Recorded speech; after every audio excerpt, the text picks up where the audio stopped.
welcome everyone to a joint effort webinar hosted by IEP2 USA and IEP2 Canada. We're titling this Public Participation Objectives and Communication Objectives.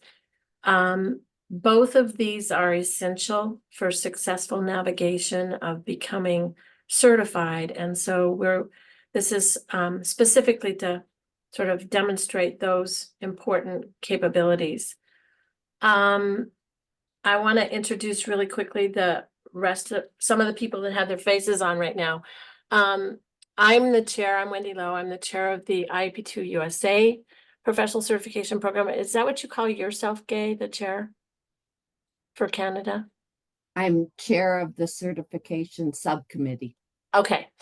And other folks from the US task force include Brenda Pichette, who lives in Ottawa, Canada, Ken Smith, who lives in South Africa, Cassie Hampill, and while I'm telling you where people live, she's in Montana, and Tina Geiselbrecht, who is in Texas. So that is the US task force. We're joined today by Gay Robinson, who leads the program in Canada. So, whoops, I missed a slide. Here we go. So professional certification, the reason that we developed this program is we wanted to create a credential that could be bestowed on people who are able to demonstrate that they have the essential competencies that are necessary for a professional who is working in the field of public participation. In both Canada and the United States, it's a three-step process. And the first step is an application which is designed to document your prior experience. And that's followed by, if it's accepted, a case study process that's designed to demonstrate that you have the essential competencies, that you have the abilities to do effective engagement work. And then we have a third piece is an assessment center that looks for a few criteria that just plain aren't able to be evaluated on paper. So if you're familiar with the core competencies for the professional certification program, the fifth core competency is called people skills, and it's just largely impossible to evaluate that on paper. So those things are evaluated at the assessment center. So why are we doing a webinar focused specifically on public participation objectives? The reason is because this is something that trips a lot of people up. For whatever reason, they don't do a good job of framing their objectives. And why are my slides moving themselves? You stop that. So we really wanted to focus in on what public participation objectives are and explain why, not only why they're so important for certification, but also why they're so important for effective engagement work. So, specifying public participation objectives for a public participation program are essential. And we want to, golly, I am sorry, I don't know what's going on with my slides changing their minds. We want to focus on why they're important and how to think about objectives if you're thinking about applying for certification. So, to Gay. All right. Well, some of you may have taken training prior to 2003, and so you would have taken the planning course that was part of the Foundations program. IAP2 International introduced a new training program in 2003, and it's called the Certificate in Public Participation. And this is both in Canada and in the US. And to become certified, you have to have taken one of these training programs, not both, one of. So if you've completed Foundations previously, you do not have to take the new Certificate in P2 training program. There's slight differences in how these two programs deliver information about objectives. And so we're going to kind of flip back and forth and talk about both of them, because not everybody on this call or in your cohort for certification is necessarily going to have taken the same training program you have taken. And we think it's important that you understand the subtle differences. The work is still the same. So to do public participation work, we start by having some discussions with our decision maker. We need to understand from the decision maker what decision is being made, who's making the decision, the process for making the decision, and what the public's role in that decision is going to be. And so we often start with a meeting with the client early on, the sponsor of the engagement early on, to make sure we understand what they're trying to accomplish, and then we'll circle back to them at various points in the future. So I'm going to just in case I don't understand why the slides have gremlins. I'm going to stop it for just a second, and then I'm going to start again and see if I can get it to not have gremlins. I apologize. Hopefully it won't float around on us. Nope. Now I can't move them at all. Here we go. Okay, so even if the engagement is community-led, we need to talk to the sponsor and make sure we understand what kind of input they're looking for and what they're going to do with the input. And I say this because in the new designing course, we talk about various P2 profiles, who leads and who acts. And it doesn't matter who leads or who acts, we still need to understand what input is needed and what will be done with that input. So regardless of what training you took, you need to work with your client to make sure you understand the process. So criteria 1.1 under the P2 process planning and implementation competencies says that you're going to work with the client to state the decision to be made, describe the decision-making process, and what role the public might play in that decision-making process. So this piece is assessed both in your application, in your examples that you give of your projects, and in the case study submission. So you're going to have to demonstrate how you've worked with the client to come up with the decision-making process. Another thing we need to work with the client on is the level on the spectrum. So criteria 1.4 is select in consultation with the client the appropriate level on the IAP2 spectrum. And again, this is assessed both in the application and in the case study submission.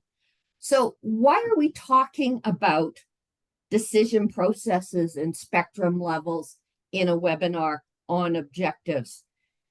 It's so that you understand that it is necessary that you think about both of these things in order to develop good objectives. That the candidates who have poor objectives often struggle with other parts. So getting it right on the spectrum level, getting it right on the decision process will help you make sure you've got good objectives. And once you've got those good objectives, then you will have a better chance of being successful in other aspects of the criteria. So how do we go about developing objectives? We're going to spend a little bit of time talking about that.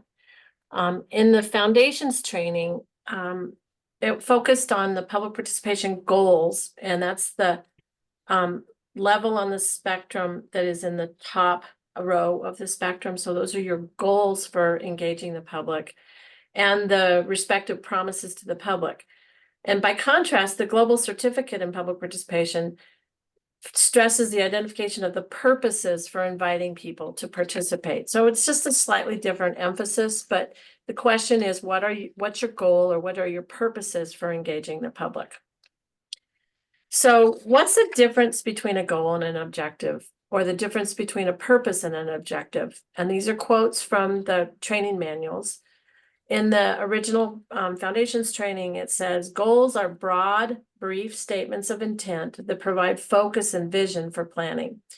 And the objectives are meant to be realistic targets about what will be done.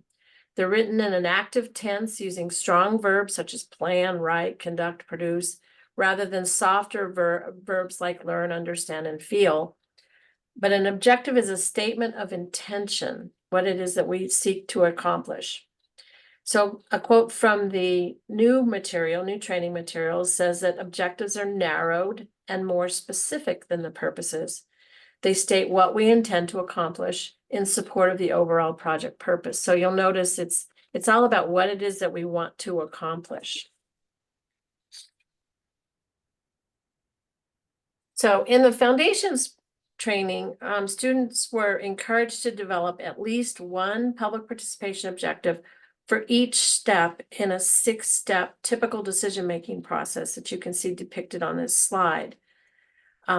The new material replaced the 6-step process with an approach that composed of 4 phases. And students are encouraged to think about doing at least one public participation objective per phase. So regardless of which training, is this me still? Yeah. Regardless of which training you took, effective public participation requires us to identify what it is we want to accomplish as a result of engaging the public. So criteria 1.2, we've already talked about 1.1 and 1.4. Well, criteria 1.2 is focused specifically on objectives. And it says define clear objectives for involving the public in the entire decision-making process. Like the other 2 that we've mentioned, 1.2 is also assessed both in the application and the case study submission. Okay. So some hints to consider when you're developing public participation objectives. They should state what you want to accomplish in meeting your goal or your purpose for engaging the public. And they should align with the level of the spectrum or levels of the spectrum that you've selected to support in the decision-making process. So 2 things to consider when you're thinking about crafting your objectives. First one is what input might you seek from the public to inform the decision-making process? So what input could we ask the public to provide us that would be useful to the decision-making process? But the second one is also important, and that is what information will members of the public need or stakeholders need so that they can participate in the process in a well-informed way. And this is critical because of core values. Our IAP2 core values, value number 6 says it's incumbent on us to provide the information they need so that they can participate in a meaningful way. So all of the objectives that you craft should map to the timeline for the actual decision-making process. It doesn't do any good to get input if it's too late in the process for the decision maker to use that input. So we need to make sure there's alignment with the actual timing of what's going on. So over to you, Gay. So as Wendy mentioned, the criteria for 1.2 is to define clear objectives for involving the public in the entire decision-making process. And the quality standard says you're going to be involving the public consistent with the level selected, the spectrum level selected, and where you are in the decision process. So let's take an example of engagement for a community park. And let's look at how the objectives might fall out for this. So we've put up both of the decision-making processes, the one from the foundations and the new one. And as you can see, we've developed an engagement, or pardon me, a P2 objective for each of the decision steps. And because the narrowing down part in the new program covers so much, it is possible that you would have multiple objectives under narrowing down. So there's really not a difference between the 2 training programs as far as what kind of a number of objectives you might want to have. So the same objectives would apply regardless of what what type of a decision-making process you're working with. And sometimes you're going to have a decision-making process that puts things in a different order. A project I'm working on at the moment, where we did the developing alternatives a number of years ago, and now we're doing the establish the decision criteria. You'll notice in this that we've got one objective at least for each step. You'll notice that the objectives are consistent with the spectrum level, and we've noted the spectrum level in bold type underneath each, and they are consistent with where you are in the decision-making process. So when we're looking at the different objectives, you should note that on our example here, they aren't all at one level. And that's because quite often when we're putting together our objectives, there is no opportunity at the define the problem or define and prepare or the decide for anything to happen other than inform. And so it's okay if your objectives aren't all at the same level, but as long as overall they fit with the appropriate spectrum level for your project. Just another point, we have put the level on these. This is just for an example. When you're writing your objectives, you wouldn't necessarily write the spectrum level at the end of the objective, but we did that for your just to point out that we move from level to level with this set. So let's talk about SMARTY objectives. So when in the foundation program, they talk about SMART objectives. In the new program, they talk about SMARTY objectives, but really they're basically the same thing. They're saying, how can we make these objectives specific, measurable, achievable, relevant, time-bound, and with our new focus on equity and inclusion, we've also added in something that is inclusive and something that is equitable. So as an example, the objectives that we showed previously at the established decision criteria are now narrowed down phase in the decision-making process could be rewritten to say, in September, so we've got a time on it, partner with community and key audiences, so it's become a bit more specific, to determine a set of design principles and criteria for the park and use those to the greatest extent possible, which helps with our measurability, and that we will adapt tactics as needed for inclusivity. So we've taken that objective that was on the previous list and we've added to it to make it more of a SMARTY objective. So the SMARTY acronym actually really well aligns with some of the parts of our core competencies. So we want to be able to clearly state the objective. So that's the specific. We want to be able to use the objectives to do our evaluation. So that's the measurable, and that goes to criteria 1.6. We want them to be relevant, so we need to make sure they meet the decision makers' needs.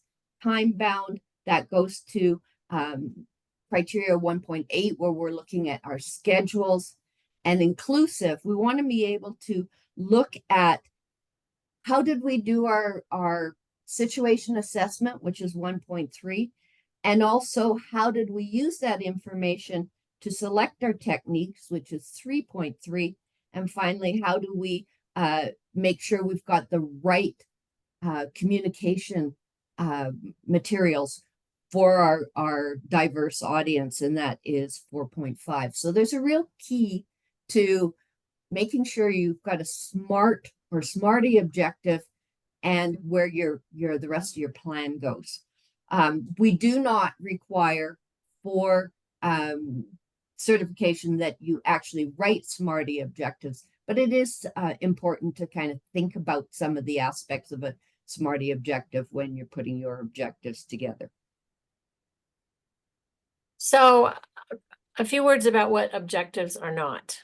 And this is sometimes the stuff we see in certification when assessors are looking at people's experience and the way they would approach their work. They're not a list of things that you want to do. It's not like do these things in order and check the box and say we've done it going on. And it's also not a list of techniques. Simply saying conduct a workshop doesn't say what you intend to accomplish as a result of that workshop. How did you choose a workshop? Why is that the best technique to use in this circumstance?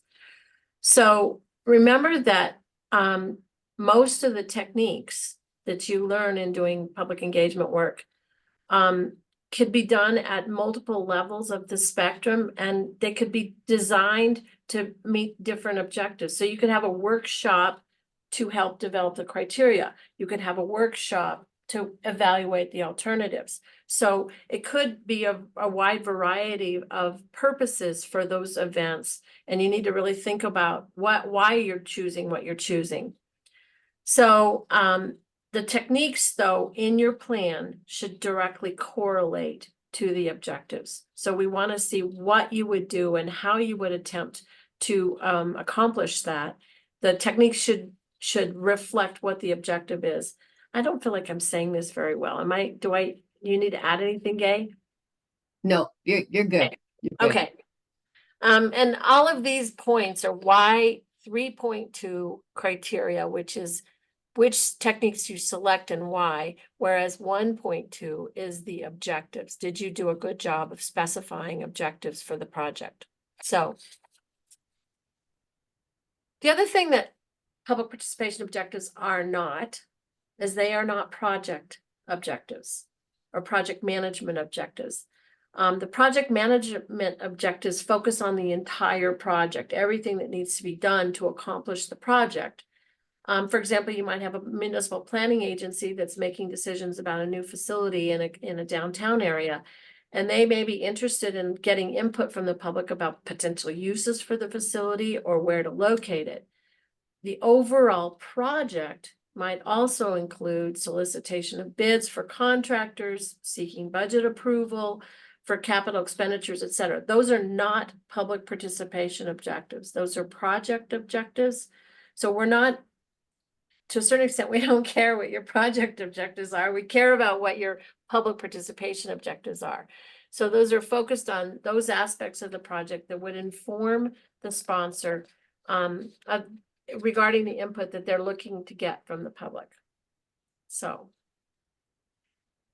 on to you again. Thanks. We also see some confusion between P2 objectives and communications objectives. And for certification, you need to understand the difference and write P2 objectives. So P2 objectives specify how and what the project needs to communicate, and it supports the accomplishment of the P2 objective. So you want to make sure that you're writing them about what you need to communicate, and you're making sure that they are going to support what you're trying to accomplish with your P2 objectives. You want to make sure that you're providing information that people need to know. You want to let people know how they can participate. Want to let people know what type of input you're looking for, and it's really important that it's clear to people, you know, what the opportunities are for engagement. And as Wendy said before, there's a real link between objectives and our core values. And this one absolutely links to the core value about providing people the information they need to participate in a meaningful way. I like to think of communications objectives as simply, what do we want people to know, to feel, and to do? So when we're looking at that, the know is, What kind of information do they need to have? What kind of an understanding? Sometimes people may not know that there is a problem. So creating awareness of the problem is perhaps one of your communication objectives. You know, when we're talking about feeling, we're talking about attitudes, perceptions, reactions. And then when it comes to the do, it's how do you want people to act? And the key thing is often to come to our event, to participate in our engagement process, to fill out our survey or something like that. So the action-oriented communications objectives. So we put together some communications objectives for the park project. And these are a bit abbreviated, so they're not totally Smarties, but by the end of the summer, increase community awareness of the park project and the opportunities to become involved. So that's what we want them to know. We're going to impact community perception related to the role they can have in designing the park. So that's how we want them to feel. And throughout the project, motivate the community to participate in the P2 process and provide information on how to do so. That is an action type communication objective. So these are just some examples. I pulled out 3 that fit with our 3 focuses. Next, Wendy. Yes. So, and as we mentioned, this is one of the criteria that you need to provide evidence of when you are doing your certification. It is that you develop communications objectives to support the P2 objectives, and they are assessed at the application and case study stages both. Wendy, over to you. Okay. So we're going to open this up in just a moment for questions, but we wanted to remind you to go back to whoever you took your training from. If you've got questions about what you learned in the training material, we want you to feel free to reach out to whoever you took your training from. But with that, we want to open it up to any questions you might have about what we've talked about. We hope that we've made sense. And you've accepted the concept that you really need public participation objectives to be able to apply for certification. So who has a question for us?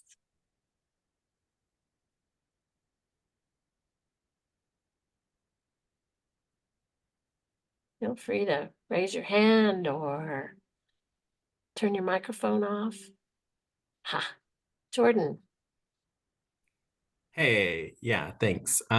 So I've been pretty seriously considering doing certification, and so I've been trying to like get my ducks in a row to like mentally prepare for going through the process.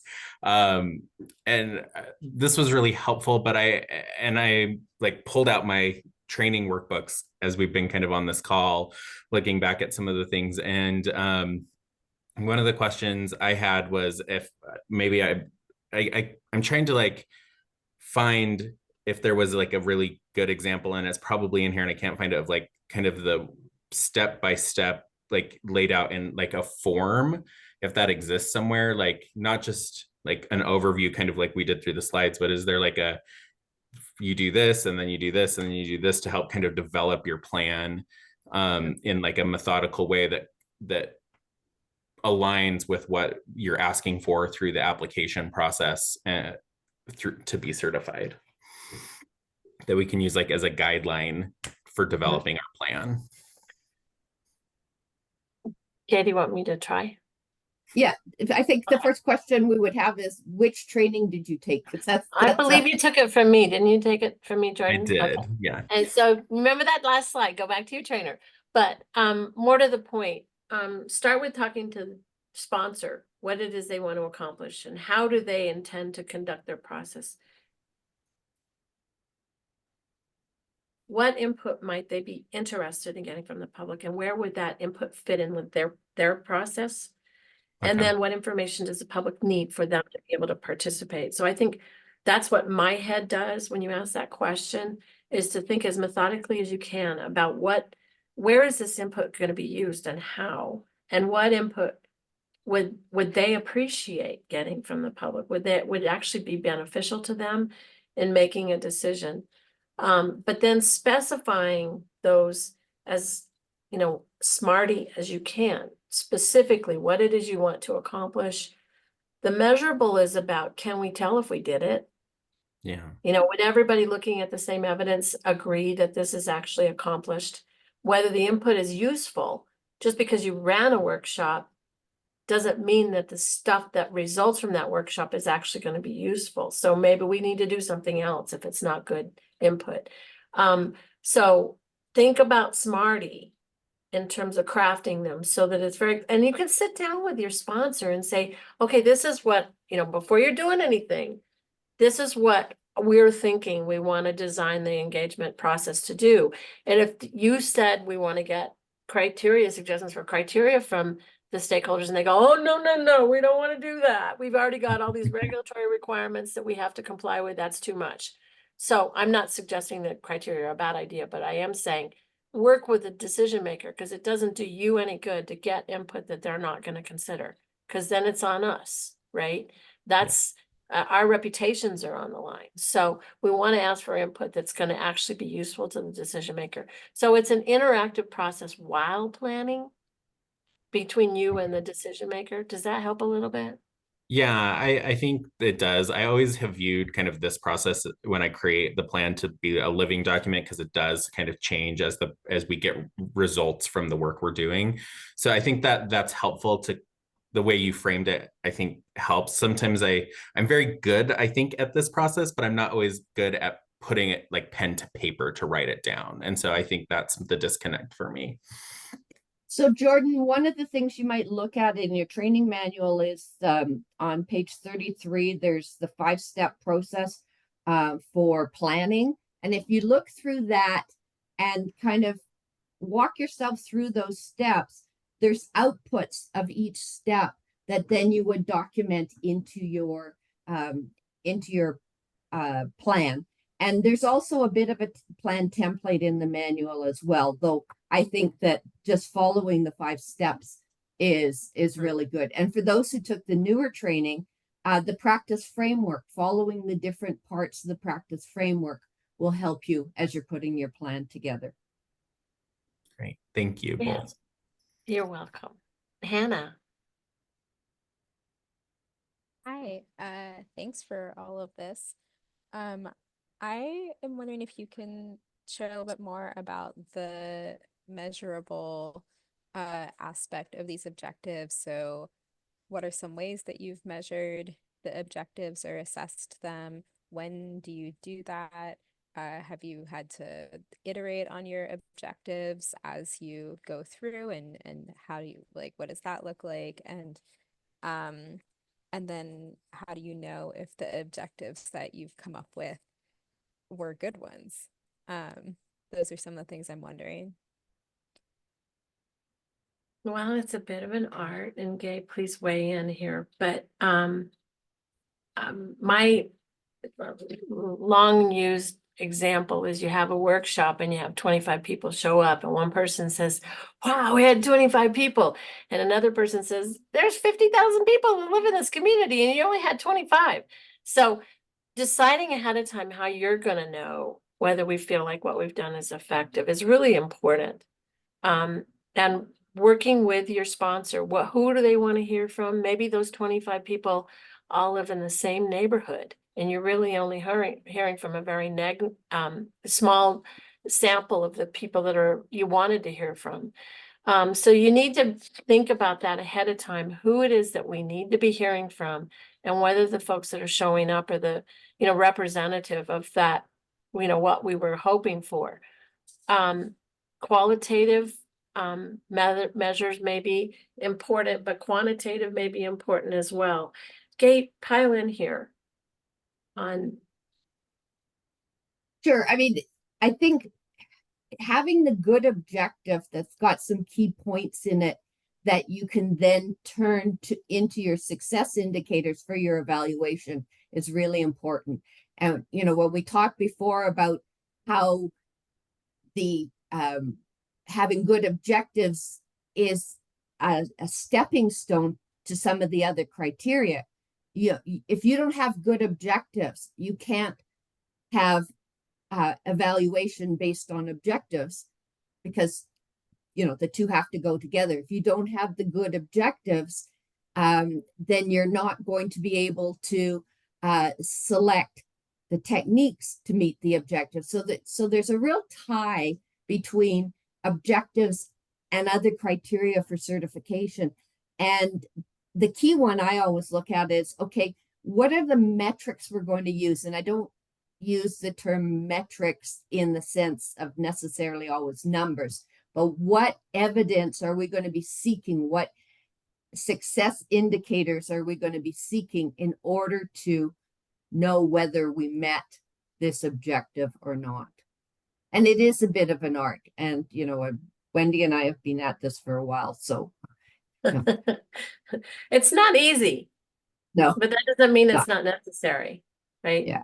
So, but clearly, if the objectives that you've identified are SMARTY, so they're specific, they're achievable, they're time relevant, that'll help you evaluate them. If they're not, if they just say inform the community, just really vague, you might only talk to 2 or 3 people, and you just say, well, we inform the community. That's really not a very good objective. And that's really why this whole piece of specifying objectives is so important, is can we demonstrate that we did what we set out to do? So there's a question in the chat specifically related to sort of where do we begin? And so if you haven't done any IAP2 training yet, the first step is to take one of the prerequisite courses. I would recommend the fundamentals course, but there's also IAP2 ways. Either of those courses would be a good course to take to get you started. Then you have to take the methods and the designing courses. And once you've got those courses, then you've got your prerequisite.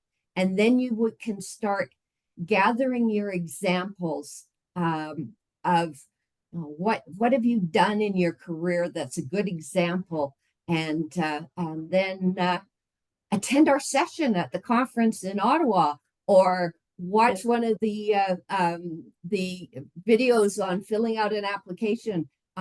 Get somebody that's certified to be your kind of coach and help you. But get the training handled first, and then start thinking about what's going into your application.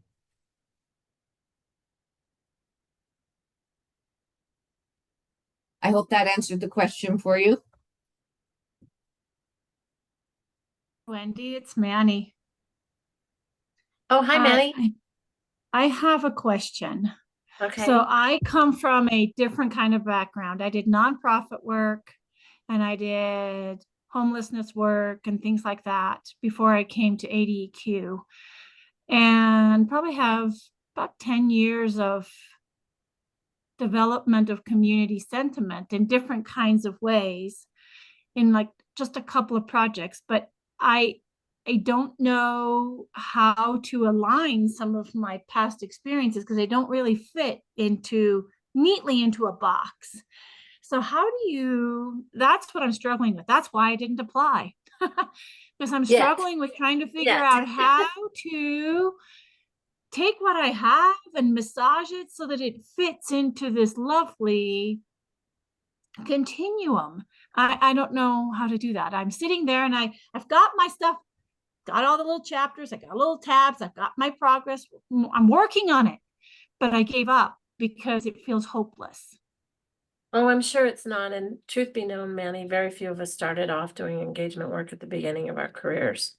A lot of us did something else for a while. So when you're looking at the core competencies, really consider what it is that they're trying to get at. What are these criteria? And it doesn't matter if the work that you did was engagement work, it may have been something else, but you know the kernel of what this is trying to get at.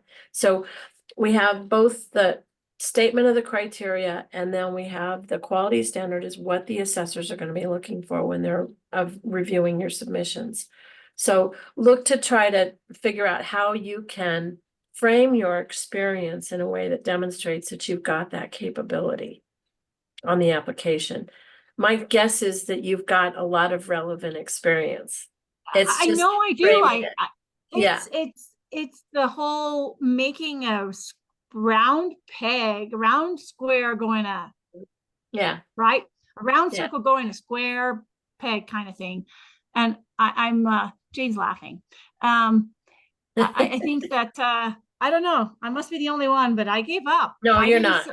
No. I didn't submit because it felt overwhelming and hopeless. And so I'm like this close with all the stuff, but it's just yeah, I don't know. I think I need a mentor or somebody who can go, Manny, this doesn't count. This doesn't work. Do we have somebody we can ask for that? Or how does that work? Well, go to the IP2 USA website since you're in the United States. Look at under professional certification and look at all the faces that are there. And all of those people would have successfully navigated. So start there. Some of them Okay. are on this call or on this webinar. So reach out. Okay. Gay and I are both certified ourselves. I will say that it felt enormous to me too. Yes. It Okay. felt So I'm like, not alone. oh my gosh, they want to know everything about me, how well organized my closet is, and but Wendy, yes. sorry. Can I jump in with one thing? Of course, this is Tina Geiselbrecht speaking. You could turn your camera on, Tina. Sorry, let me do that real quick. I'm glad I'm not the only one. Thank you for somebody acknowledging that I'm not the only one. No, you're not. You're not. What Wendy said about it being a little overwhelming, I can attest to that as well, since I'm a CP3 as well.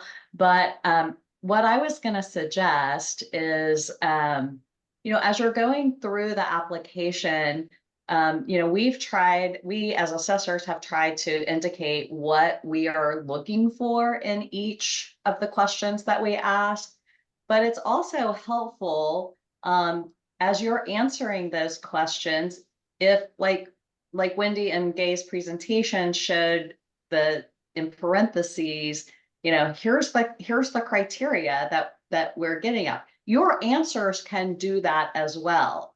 So I totally get what you're saying about the square peg and the round hole, because you're trying to make your application seem very straightforward and easy to follow. And it doesn't always fit that way. And it will jump around a lot, but you can write your answers in such a way that you're communicating with the assessors as well to say, this is my explanation of how I meet criteria 1.6 or whatever, so put in parentheses 1.6. It doesn't have to read perfectly like a document that you would provide to your, sponsor or something like that. I don't know if that's helpful, but. And if I It's just- could, Go ahead. I was just going to say, we had a candidate in Canada that all her work examples were volunteer work that she did for not-for-profit. So, it's not there. We have candidates that come from so many different backgrounds. And so it's spending a little bit of time looking at the criteria and saying, how does the work I've done relate to this? And when you don't have to have one project that covers everything. You get to have 3 different project examples, but you also can answer the questions based on other experience, other things you've done. So I think that there's, more than one way to approach that application. Okay, thank you. I'm just reassured that I'm not alone here, that it. No, you're not. Every one of us that's certified has gone through that. Because I didn't apply. I didn't send it in. It felt overwhelming. Oh, the August deadline There's came and went or another- whatever. And I'm like, That was not your last opportunity. I know it's not. I just wanted to put it out there that I didn't know how to do it. So I will go and look for all of your lovely faces and throw darts and pick one. Okay. Okay, thank you. Other questions?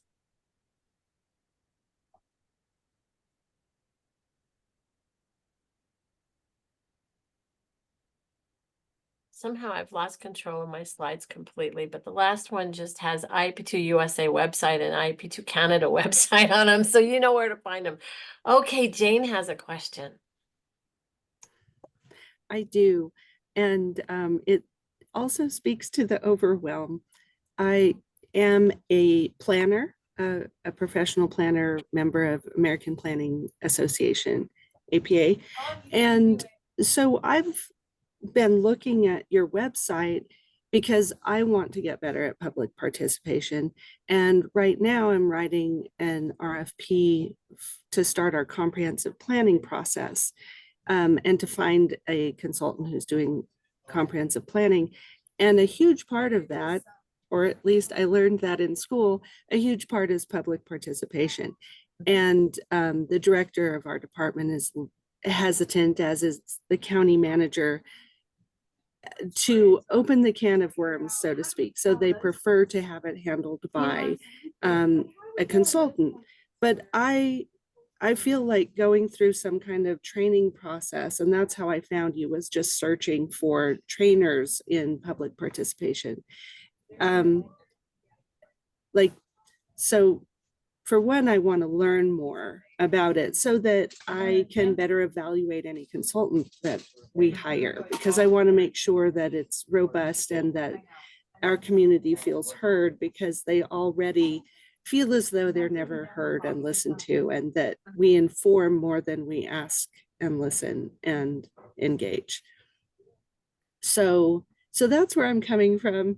It's always a little overwhelming when you're trying to involve the public. So I imagine that the overwhelm that people trying to get certified, I can understand, because there's so much information on your website, but also I don't know where to get started.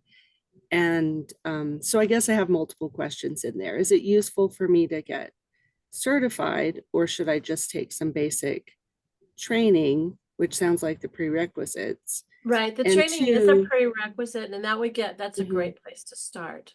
Yeah. Okay.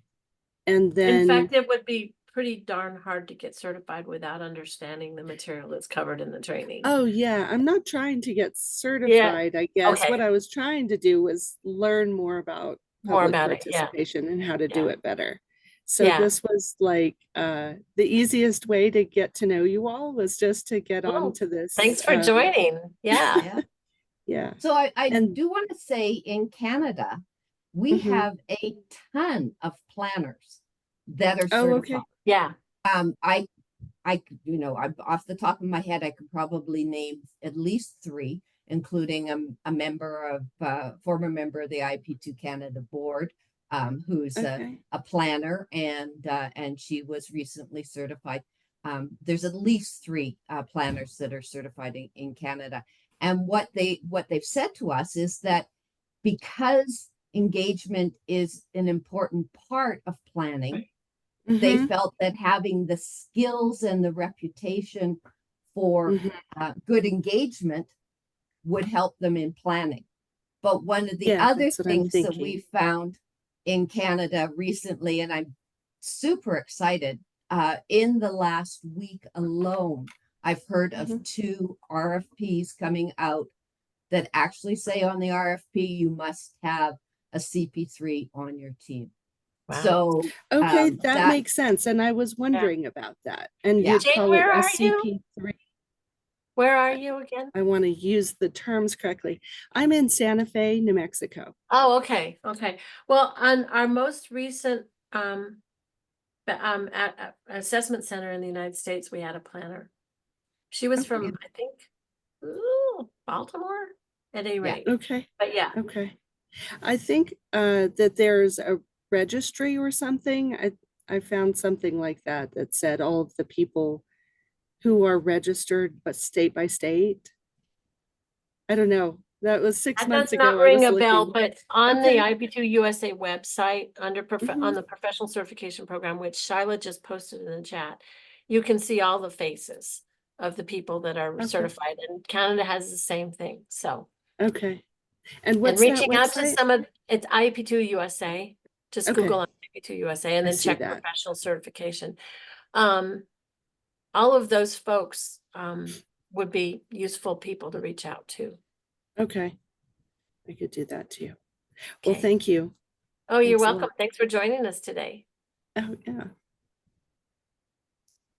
And I see in the chat a note from Danielle. Danielle, if you want to contact me, I can put you in touch with a planner in Canada who's certified, so you can connect with somebody who's maybe got a perspective that's similar to yours and could help you out. So just let me know. I would say one other thing, of the American Institute for Certified Planners, AICP program, the courses that IEP2 runs qualify for credits that are required under the AICP. So pursuing the training will help you if you're an AICP too, as well. I mean, not IECP too, but also, I'm not, anyway. Any more questions in the chat? Or is it just, oh, good, informational stuff? Well, our goal is to put the recording of this webinar up on our websites.